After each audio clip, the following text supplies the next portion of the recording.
வணக்கம் boomer uncle Vijay. என்னடா boomer uncle அப்படின்னு சொல்றேன்னு பாக்குறீங்களா? அதாவது மதுரை மாதிரி ஒரு கெத்தான மாசான ஒரு ஊர்ல வந்துட்டு நீங்க அந்த பாண்டிச்சேரி 300 ஓட்டு கவுன்சிலர் புசி இப்படி எல்லா பேருமே பூமர் மாதிரி தான் பேசிட்டு இருந்தீங்க. அது யாரு? அந்த லாட்ரி பையன் ஆதவ். அது என்ன சொல்றாப்ல, தம்பியே வா தலைமை ஏற்க வா அப்படின்னு அண்ணா சொன்னாருன்னு. விஜய், அண்ணா சொன்னது தம்பியே வா அப்படின்னு சொன்னாரு, உங்களை மாதிரி தற்குறியே வா அப்படின்னு சொல்லல. அப்புறம் நீங்க பேசும்போது சொல்றீங்களே 1967 அண்ணா உருவாக்குனதையும் 1977 எம்ஜிஆர் செஞ்சதையும் நான் செய்வேன் அப்படின்னு. அந்த இடத்துலதான் நீங்க ஒரு நடிகைங்கிறத கரெக்டா காமிச்சீங்க. அடுத்தவன் வசனம் எழுதி கொடுக்கறத அப்படியே பேசுற ஆளு அப்படின்னு. அதாவது விஜய், 1967 வெற்றி பெற்றப்ப பேரறிஞர் அண்ணாட்ட பத்திரிகையாளர்கள்லாம் கேட்டாங்க, அதாவது தேர்தல் அரசியல்ல ஈடுபட்ட 10 ஆண்டுகள்ல இவ்வளவு பெரிய வெற்றி பெறுவோம் அப்படின்னு நினைச்சு பாத்தீங்களா அப்படின்னு கேட்டாங்க அண்ணாட்ட. அதுக்கு அண்ணா சொன்னாரு, இது 10 ஆண்டு கால வெற்றி கிடையாது, எங்க பாட்ட நீதி கட்சி தலைவர்கள்லாம் போட்ட அஸ்திவாரத்துல உருவாக்குன வெற்றி அப்படின்னு சொன்னாரு. சரிதா? அதாவது நீதி கட்சி தொடங்கி 1938 இந்திய எதிர்ப்பு, 1957 தேர்தல் அரசியல் அப்படின்னு அவ்வளவு போராட்டங்களுக்கு பிறகுதான் அண்ணா வந்து அவ்வளவு பெரிய வெற்றி பெற்றாரு. சரிங்களா?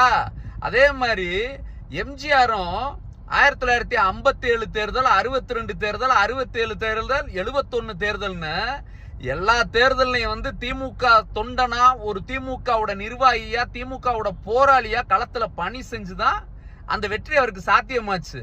அதனால யாருமே இங்க வந்து சும்மாலாம் இருக்க கிடையாது. அப்புறம் நீங்க சொல்றீங்களே விஜயகாந்த், புரட்சி கலைஞர் விஜயகாந்த் இருக்காருல்ல, அவருமே அவருடைய நடிக்கிற காலகட்டத்துல திமுகவோட தான் இருந்தாரு.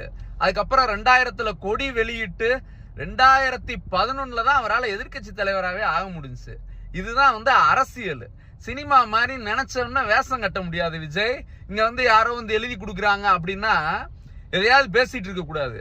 அப்புறம் பேசும்போது சொல்றீங்களே, நான் வந்து வேட்டையாட வர்ற சிங்கம், வேடிக்கை பார்க்க வரமாட்டேன் அப்படின்னு சொல்றீங்களே. அதாவது பஞ்சுக்கு வேணா அது நல்லா இருக்கலாம், ஆனா சிங்கம்ங்கிறது என்ன தெரியுமா? நீங்க சொல்றீங்களே சிங்கம் வந்து பலமான மிருகங்கள் எல்லாம் வேட்டையாடும் அப்படின்னு சொல்லி. சிங்கம் எதை வேட்டையாடும்? பலமான மிருகத்தை வேட்டையாடும். மானு, ஜீப்ரா, அப்புறம் சமயத்துல முயல், இன்னும் பார்த்தேன்னா இன்னொரு மிருகம் வேட்டையாடின செத்த இதெல்லாம் வந்து சாப்பிடுற இடம் தான் சிங்கம். அந்த மாதிரி தான் இருக்கும். சரியா? அதே மாதிரி தமிழரோட பழந்தமிழர் வீர மரபுல சிங்கத்துக்குலாம் இடமே கிடையாது. தமிழனோட மரபுல வந்து புலி, யானை, ஜல்லிக்கட்டு காளை அப்படிதான் வந்து தமிழர் மரபுல வரும். சிங்கம் மாதிரியான சோம்பேறிகளுக்கெல்லாம் தமிழக மரபுல இடமே கிடையாது. அதே மாதிரிதான் விஜய்ங்கிற சோம்பேறிக்கு தமிழ்நாட்டு அரசியல்ல இடம் கிடையாது. பனையூர் பண்ணையார் அவர்களே, நீங்க ஒரு பெரிய சோம்பேறி, அதை முதல்ல நினைச்சுக்கோங்க.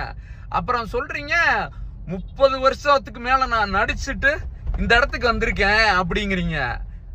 விஜய், அதாவது நடிச்ச உங்களுக்கே இங்க வர்றப்ப இவ்வளவு பேச்சு இருக்கு.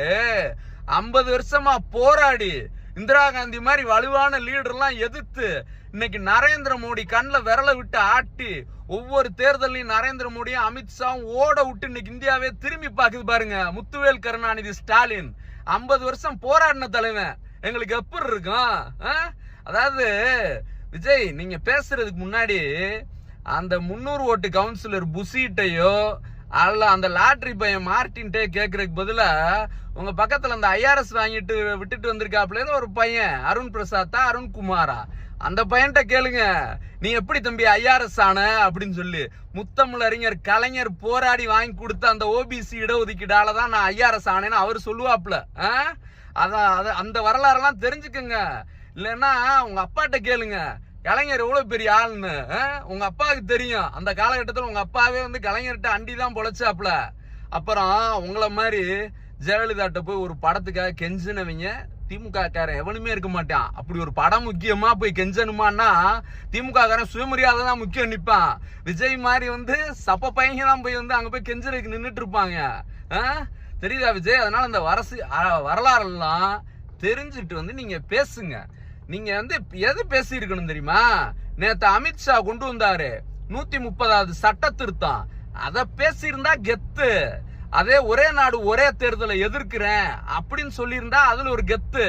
ஓட்டு திருட்டை பத்தி பேசுனேன் அப்படின்னா அதுதான் வந்து ஒரு அரசியல் தலைமைக்கு அழகு. அதை விட்டுவிட்டு நீட்டுக்கு விலக்கு கொடுங்க மோடி அப்படின்னு சொல்லி அங்க உட்கார்ந்து வந்து கெஞ்சிட்டு இருக்க கூடாது விஜய். கெஞ்சுறவன மதுரை மண்ணு என்னைக்குமே மதிக்காது. சரியா? நீங்க சொல்றீங்களே எங்களுக்கு பலம் யார் அப்படின்னா தாய்மார்கள்னு. அந்த தாய்மார்களுக்கு 1989லயே சொத்துல சம உரிமை கொடுத்தவர் முத்தமிழறிஞர் கலைஞர்.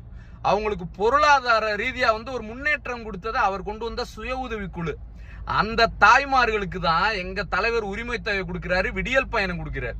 நீங்க ரெண்டாவது யார் சொன்னீங்க உங்களோட பலம்னு? குழந்தைகள். அந்த குழந்தை பசியோட வந்து போய் பள்ளிக்கூடத்துக்கு போக கூடாதுன்றக்கா காலை சிற்றுண்டி கொடுத்த தலைமையா எங்க தலைவன். சரியா?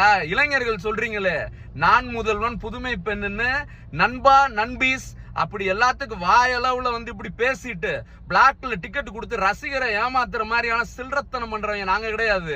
சரியா விஜய்? அதே மாதிரி மதுரையில 10 தொகுதி பேர் சொன்னீங்கல்ல, உங்கள்கிட்ட சவாலாவே விடுறேன். அதாவது நீங்க உங்க கட்சிக்காரனை நிறுத்துறத விடுங்க, உங்களுக்கு தைரியம் துணிச்சல் இருந்துச்சுன்னா மதுரையில போட்டிடுங்க. மதுரை மக்கள் உங்களை எப்படி மண்ணக்கவ வைக்கிறாங்கன்றத மட்டும் பாருங்க. நன்றி.